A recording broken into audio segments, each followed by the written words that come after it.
Alors, Ohio les Tsufull, et on se retrouve pour une nouvelle vidéo. Et cette fois-ci, ce ne sera pas une vidéo gaming, mais une vidéo sur la Coupe du Monde en Russie, la Coupe du Monde 2018. Et là, cette Coupe du Monde, elle est vraiment folle. Elle est dingue. Toutes les grosses équipes sont quasiment éliminées. L'Espagne, l'Allemagne, parce que là, je tourne avant le match Suisse-Suède, et du coup, les grosses équipes ne sont plus là. Les champions en titre ne sont fait éliminer contre la Corée du Sud. Vous vous rendez compte comment cette Coupe du Monde elle est folle? C'est incroyable. Alors du coup là on va pas décortiquer les matchs, mais on va faire en gros tout ce qui s'est passé depuis le début de la Coupe du Monde. Du coup on va commencer déjà par le premier groupe où il y a l'Uruguay, la Russie, l'Arabie Saoudite et l'Égypte. Et là, ce n'est à la surprise générale, la Russie se qualifie et gagne même avec des gros scores. Gagne 5-0 contre l'Arabie Saoudite, mais bon, marquer des buts contre un gardien qui ferme les yeux, bon, c'est pas très impressionnant. Après, le groupe B, oh là là là là, on commence par un gros match, une grosse affiche, Portugal-Espagne, et là, on a Ronaldo contre l'Espagne, c'est tout. 3 partout, beau match, des beaux buts, surtout beaucoup francs de Ronaldo, magnifique. Et à côté de ça, on a Iran-Maroc, et l'Iran qui gagne juste à la fin, avec un but contre son camp du Maroc. Du coup, l'Espagne qui termine premier, mais putain, ce groupe, il était chaud aussi, car ils ont fait que 2 victoires, l'Espagne et le Portugal, mais à le dernier match ils ont fait match nul et même l'Espagne a failli perdre contre le Maroc. Du coup là les Marocains ils vont faire comme les Algériens contre l'Allemagne en 2014, on a failli battre l'Espagne. Du coup après le groupe C on passe à l'équipe de la France. L'équipe de France ils étaient très bonne, avec un début assez difficile contre l'Australie. Mais bon, les Australiens, à part des kangourous, ils étaient très lents, très chanceux. On a eu quand même de la chance avec la VAR, le penalty, mais bon, il y avait largement penalty. Après le but de Pogba, chanceux, on dirait le but à FIFA, mais il est beau quand même. Après contre le Pérou, bon match, c'était bon match, mais très difficile. Et après contre le Danemark, alors, tu pouvais aller chercher à McDo et revenir, et tu ratais rien en fait du match. Mais les gens critiquent, ils ont la critique facile les Français, c'est ça le problème. Ils ont critiqué les joueurs français parce qu'ils ont rien fait. Mais comment tu veux jouer un match de foot contre une équipe qui fait que défendre? Ils sont 10. Les deux seuls joueurs que je respecte dans l'équipe du Danemark, c'est Christian Eriksen et Peter Schmeichel. Schmeichel, je sais pas comment on le dit, je sais même pas si c'est Peter ou Casper, je sais plus, je sais même plus son prénom. Je crois que Peter c'est le père et Casper c'est le fils, je sais plus. Dites-moi dans les commentaires, je ne sais plus du tout. Mais comment voulez-vous jouer contre une équipe qui fait que défendre? C'est pas la Coupe du Monde. La Coupe du Monde, tu veux jouer au football, tu veux attaquer, tu veux marquer. Mais non, le Danemark, il fout rien. Non, mais c'est pas croyable. Après, le groupe D, on a la Croatie, l'Argentine, Nigeria, Islande. Oh là là là, quel groupe! Quel groupe, l'affiche est quand même assez grosse quand même. Hein. La Croatie qui est quand même une grosse équipe qui arrive à mettre du 3-0 à l'Argentine. Argentine totalement absent de cette Coupe du Monde. Désolé, même si j'adore Messi, mais là...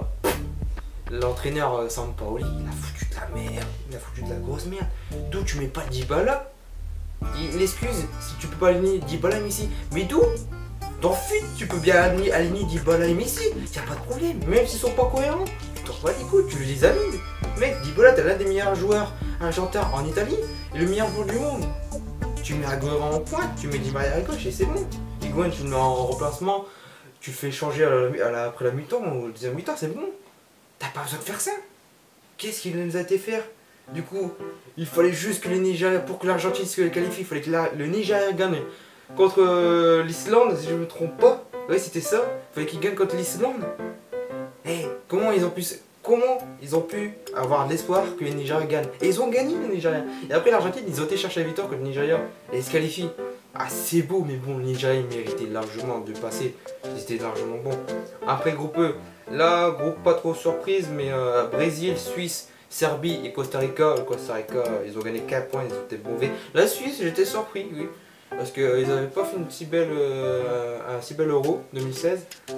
Mais c'était quand même beau. Et le Brésil, bon, sans briller vraiment. Le Brésil, c'était pas top. Le groupe F, alors là c'est l'une des grosses surprises aussi de cette Coupe du Monde. C'est la Suède, Mexique, Corée du Sud et l'Allemagne. Et l'Allemagne tenant du titre 2014 champion du monde. Et c'était très entendu, c'était l'un des plus gros favoris. Je sais même pas dans le classement FIFA ils étaient combien. Le classement FIFA ça sert à rien, honnêtement. Je regarde ça. Et le Mexique gagne 1-0 contre l'Allemagne. Première défaite de l'Allemagne, la malédiction des tenants du titre, à part le Brésil qui a réussi en 2002 Mexique en 2006 a dépassé ça, et ben elle continue. Après le Mexique, ils vont gagner contre la Corée du Sud. Et après, ils vont perdre contre la Suède 3-0. Et la Suède qui arrive à terminer premier. L'Allemagne, qui à la fin du match Allemagne-Suède, ils arrivent à arracher le victoire. Mais limite, grâce à Toni Kroos. Et après, ils se feront humilier par la Corée du Sud. Humiliés par la Corée du Sud. Ils sont perdus 2-0. Et New York est parti en avant-centre. Bon, lui, on sait qu'il est fou, mais quand même. C'est pas Marc Evans non plus. Après, le groupe G, Belgique, Angleterre, Tunisie, Panama. Alors... honnêtement, c'est pas ça, il faut s'en douter que les Belges et les Anglais allaient se qualifier. Les Tunisiens ils ont quand même gagné une victoire contre le Panama, heureusement pour eux, c'est bien. Mais bon, c'était pas un groupe ouf quoi. Vu que cette Coupe du Monde était très surprenante, on aurait pu s'attendre en voyant les matchs précédents que la Tunisie puisse se qualifier, mais bon, c'était quand même difficile. Le Belgique et l'Angleterre ils étaient chauds. Et après le groupe H, là je suis très content. La Colombie, Japon, Sénégal, Pologne. La Pologne qui se fait totalement lâcher. Ils ont rien foutu de cette Coupe du Monde. Les Colombiens, ils ont perdu le premier match contre le Japon. Le Japon, ils ont gagné. Après, beau match entre le Sénégal et le Japon. Ça, c'était très beau. Il était beau le match. Ils arrivent à revenir à égaliser. Et après, le match Pologne-Japon qui était très critiqué. Mais voilà, après, c'est comme ça. Vous voulez faire quoi? Ils ont fait comme les Danois. Mais après, les Danois, eux, c'est 90 minutes. Alors que les Japonais, ils ont fait ça pendant 20 minutes 30. Du coup, c'est pas la même chose. Mais là, ils ont tous arrêté de jouer. C'est vrai que c'était dégueulasse comme match. Du coup, là on passe au huitième de finale et là on commence par une affiche de rêve. France-Argentine. Une affiche sur le papier de rêve bien sûr. Mais sur le terrain, la France est tellement meilleure que l'Argentine. L'Argentine, ils font pitié en vrai. Mais on s'est fait quand même peur contre les Français. Et là t'as Mbappé. Il était chaud. Il était chaud le mec. Il t'a fait une course de notre terrain, de notre côté de terrain, jusqu'à la zone adverse. Jusqu'aux 6 mètres du gardien de Armani. Et il a obtenu la penalty. Mais mec, mais regardez, on est limité maintenant à 80 km/h. Bientôt vous allez voir Kylian Mbappé vous dépasse en voiture. Hein. C'est ça qu'on dit comme ça. Usain Bolt, Ronaldo, Bale et Mbappé, en voiture, vous allez à Cora, ils vont vous dépasser en vrai. Hein. C'est incroyable comment ils vont vite. 37 km/h quand même. Bon, bah, honnêtement, ça va bientôt arriver. Hein. Et du coup, oh là là, par contre, le but de Olivier Pavard. Et oui, Olivier Tom. Putain, les mecs. As if Hernandez can get to it. He did. Mbappe leaves it. Pavard hits it!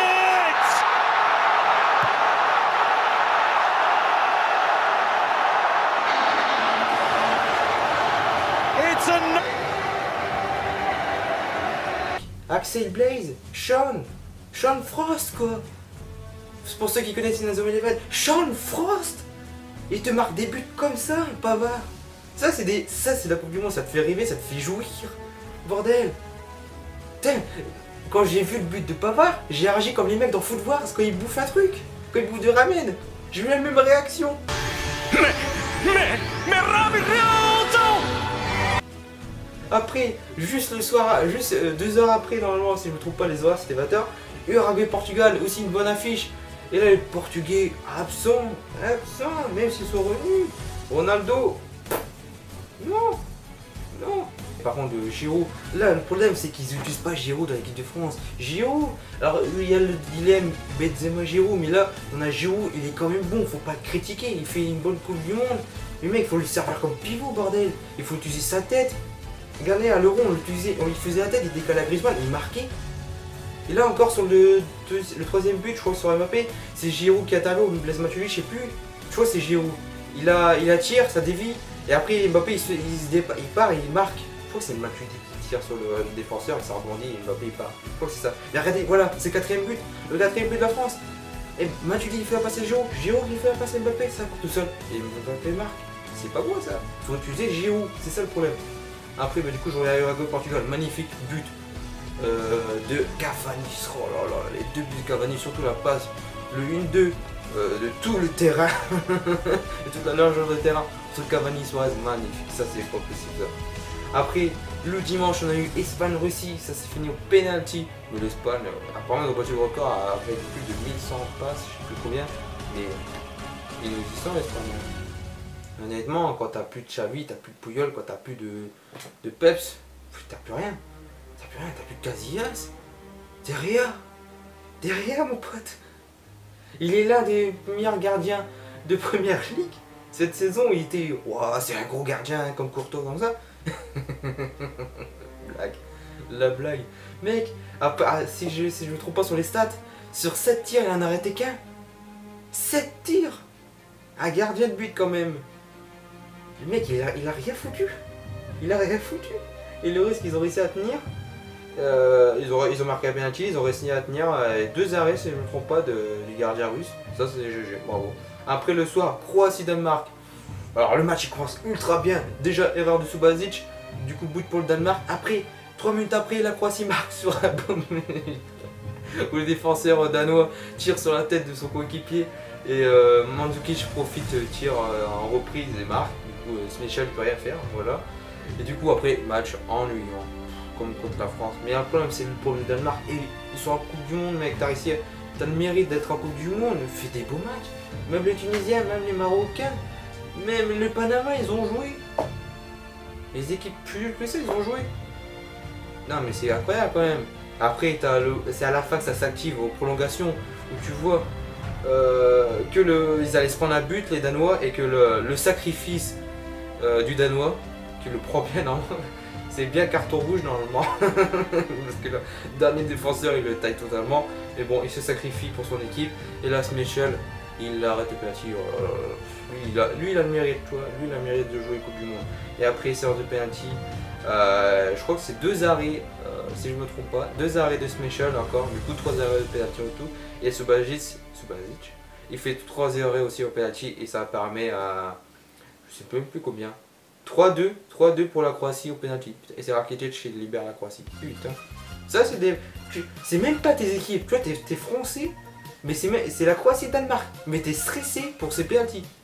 C'est ça qui est dingue au foot. T'as les supporters, mais en même temps, t'es stressé. Juste alors, c'est même pas ton équipe quand tu t'en fous d'eux. Mais t'es stressé. Tu vois que tu sais pas. À la place du tireur ou du gardien, tu sais pas comment faire. À droite, à gauche, au milieu, tu sais pas. Du coup, après, on passe au lundi. On a Brésil-Mexique. Et j'ai raté le match. Oui, c'est rare. D'habitude, j'ai raté tous les matchs de la Coupe du Monde. Et là, c'est le seul que j'ai raté parce que j'étais en sortie. Oui, c'est rare que je dise ce mot. Je suis sorti de chez moi. C'est très rare.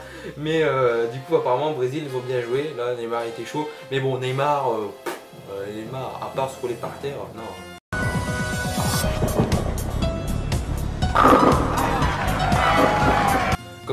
Comme dirait la méthode du grand-père d'Evans, pour gagner, il faut simuler. Simule, Marc. Répète un peu. Simule dès qu'un joueur te frôle. Roule-toi par terre et n'hésite pas à verser des larmes devant l'arbitre. Mais là, simuler, mec, il touche même pas le genou, il touche la...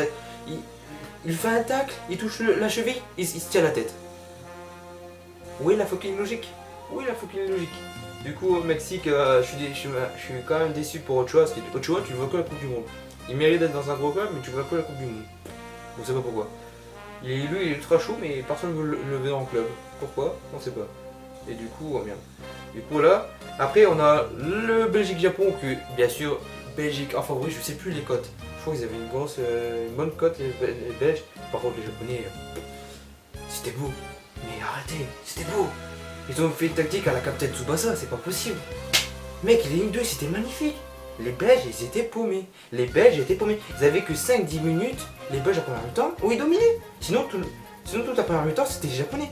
Mais les Japonais, ils étaient beaux. Il y a même failli il y a une erreur de Courtois, mais bon, c'est une petite erreur, c'est pas trop grave. Ça arrive, les gens critiquent les gardiens. Mais mec, quand t'es joueur sur le champ, tu fais une erreur, tu peux te rattraper. Mais quand t'es gardien, tu peux pas. Encore là, c'est une vraiment petite erreur, la balle était vite fait lente.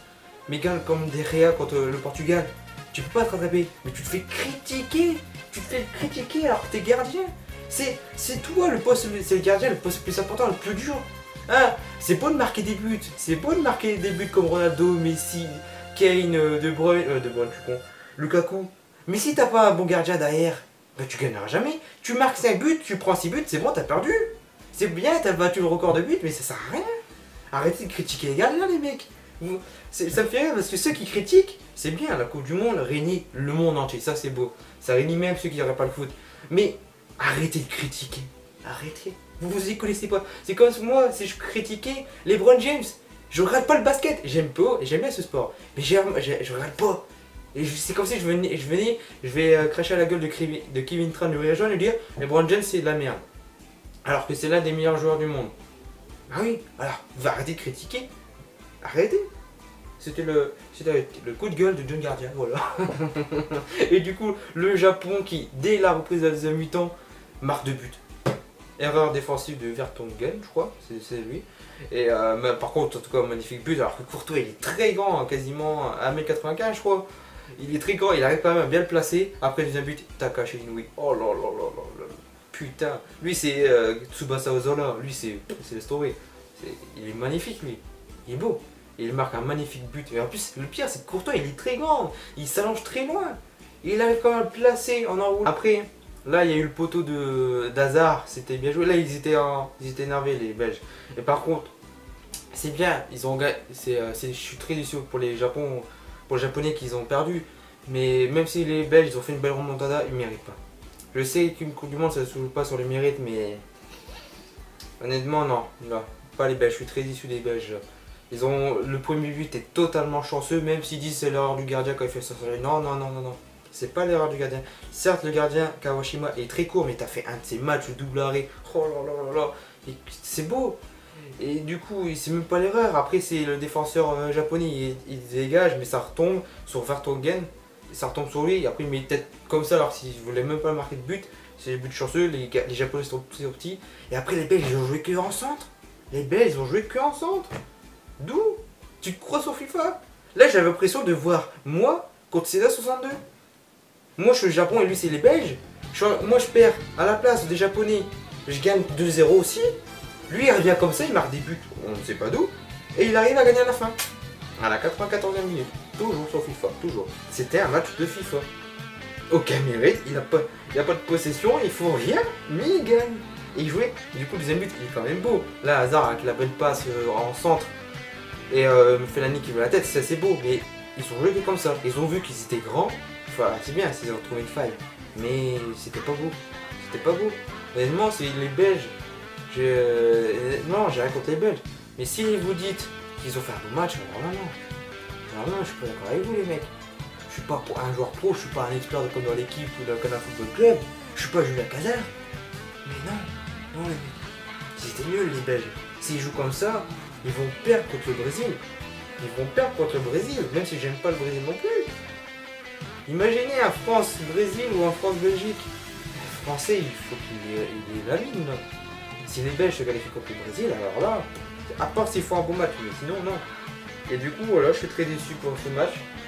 Bah très beau match hein, par contre, très beau match. Hein. Là c'est digne d'un match de Coupe du Monde, il était magnifique. Mais je suis déçu comme par la fin que les Japonais ne se qualifient pas ou qu'au moins ils aient arrêté en prolongation.